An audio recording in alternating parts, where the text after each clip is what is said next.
Saya punya kitab namanya Hasyiatut Turmusi, dikarang ulama top Indonesia, namanya Syekh Mahfud At-Turmusi.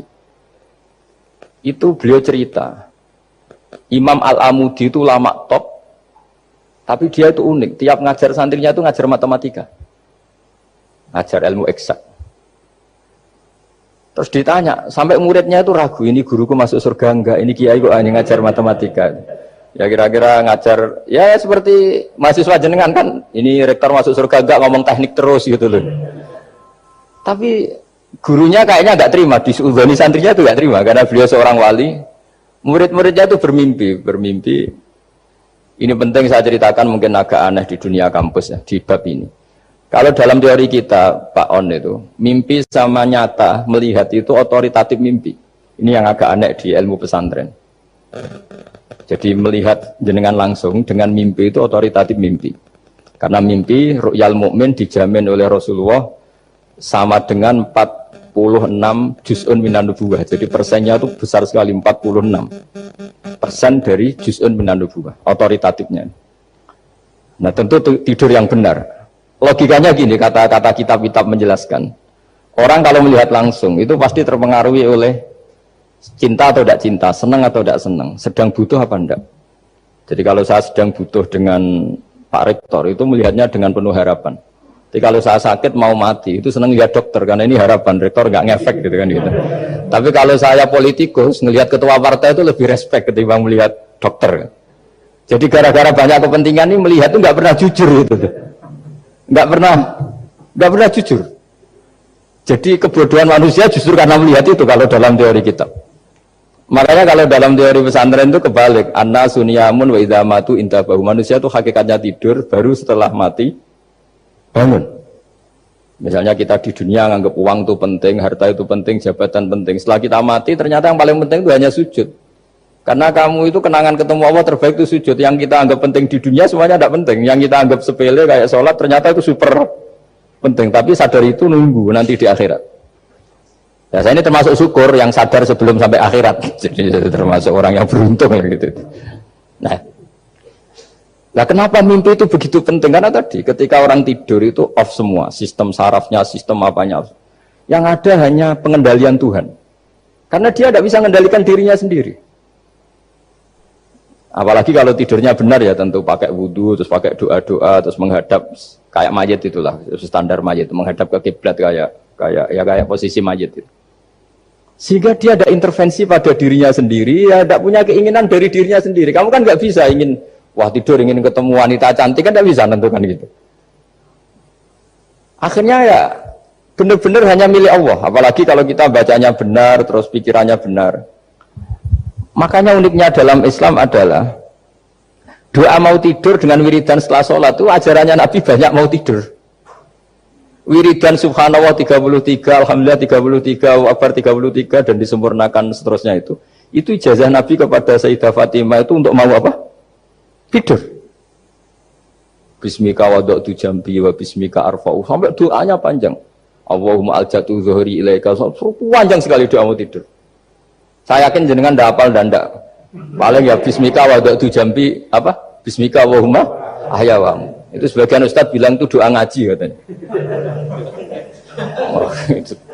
Ada seorang ustadz saking mangkelnya, ibu sudah baca doa ngaji, belum tak juarai. Bismika Allahumma ahya, bismika wa'amu. Wah itu kan doa mau tidur Pak Ustadz. Iya biasanya kalau ngaji tidur. jadi doa itu kalau itu doa mau. Akhirnya mimpi itu penting. Karena di situ manusia nggak punya nafsu, nggak punya keinginan. Sehingga yang ada itu kata Nabi itu ada sittatun wa arba'una juz'an minan nubuwah. Sehingga dulu itu mimpi itu jadi sarana betul. Kita tahu kan cerita orang-orang dulu. Fir'aun itu kurang jahatnya, kurang kelirunya. Dia mimpi ada api dari Bani Israel yang membakar kerajaannya. Dan semua pentawilnya sepakat itu maksudnya Anda akan dihabisin kerajaan Anda oleh bayi dari Bani Israel. Begitu juga raja zaman Nabi Yusuf itu mimpi kalau ngalami ada 7 sapi yang gendut dimakan oleh 7 sapi yang kurus. Jadi mimpi itu sarana bahkan dari orang kafir. Karena Ya tadi yang preman ya nggak ada premannya, yang soleh ya nggak ada solehnya, semua dikendalikan oleh Allah Ta'ala pas tidur. Sehingga tidur ini menurut agama lebih otoritatif, asal dengan tidur yang benar. Jangan tidur sambil ngerokok terus terbangun karena ininya kena itu. Nah, cerita-cerita unik begini kalau tidak orang pesantren itu tidak tahu. Karena ini memang khas-khas pembalikan satu fakta yang diyakini orang banyak. Sehingga ulama dulu itu cerita, ini saya teruskan. Imam Amudi itu akhirnya murid-muridnya mimpi. Mimpi di situ tanya, Pak Ustadz, Anda masuk surga enggak ketika hidupnya hanya nerangkan matematika? Oh iya, saya bahkan enggak sekedar di surga. Malaikat dikumpulin Allah untuk mendengarkan presentasi saya ngajar matematika. Jadi kata dia cerita, Allah bilang gini ke malaikat, hei para malaikatku, kenapa kamu iman sama saya? Ya karena saya melihat engkau ya Allah, melihat kekuasaan engkau. Tapi imannya orang ini itu melebihi iman kamu. Wah ya tidak bisa, saya melihat engkau langsung, ini tidak melihat engkau langsung. Kenapa begitu yakin seperti yakin kita? Oh iya.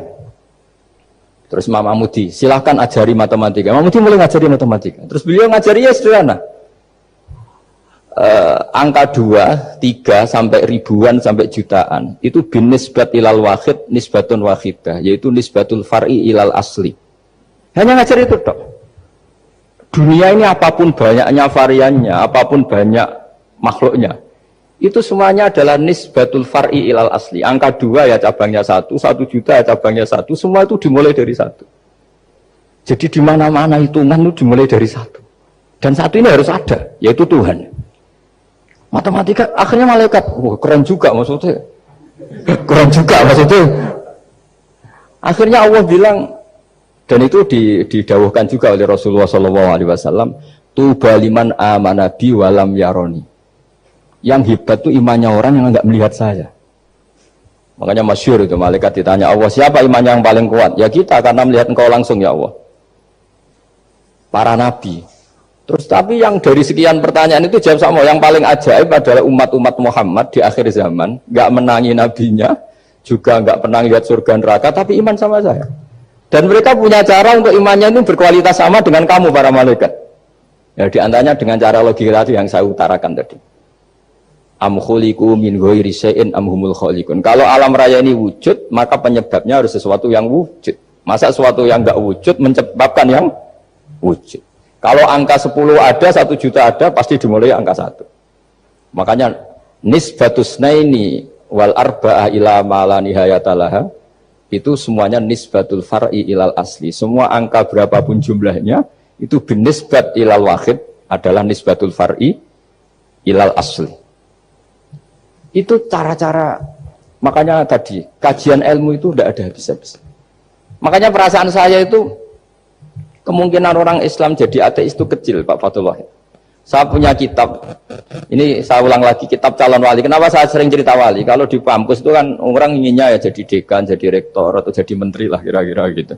Kalau di pesantren orang itu cita-citanya satu, ingin jadi wali. Ya supaya majelis ini barokah, saya tidak perlu cerita dunia kampus. Kalau ceritakan corong jongu ya segoro lah. Bongso keinginan gitu kan tidak selera saya, juga ada dunia saya. Supaya sampai dapat ilmu ya saya cerita dunia. Itu kitab, saya punya kitab calon wali lah kira-kira, atau wali sudah wali top, namanya kitab Tasbihul Fuad, karangannya Sayyid Abdul Haddad. Itu beliau cerita, di antara ceritanya itu unik. Kata beliau begini, saya itu tidak khawatir orang Islam jadi murtad, apalagi jadi ateis, karena kalimat la ilaha illallah itu sahlatun qoribah, kalimat yang mudah sekali. Sehingga saya tidak khawatir orang Islam yang ketemu orang ateis, ketemu orang macam-macam, asal diajari kalimat ini secara benar. Terus beliau cerita, yang saya takut tuh mereka masalah perempuan dan harta. Kalau iman kayaknya enggak. Singkat cerita, yaitu di kitab seperti itu. Singkat cerita, saya ketemu banyak orang yang kuliah di McGill atau kuliah di Amerika, di Jerman, mungkin di Norwegia, di mana-mana, di Australia, dan ketemu teman-teman yang di Korea Selatan juga. Mereka itu orang kebanyakan yang nyuwun sewu enggak keluarga kiai, tapi mereka enggak ada yang enggak tetap iman. Ketika saya tanya, kenapa Anda tetap iman? Padahal ada beberapa negara yang lebih stabil, lebih makmur dibanding negara yang mengklaim sebagai negara Islam. Itu cara berpikir ya sederhana. Enggak lah Gus, kayaknya kok Kok Tuhan kok ada tanggal lahirnya? Enggak lah, kayaknya yang namanya Tuhan tuh ya awal lah.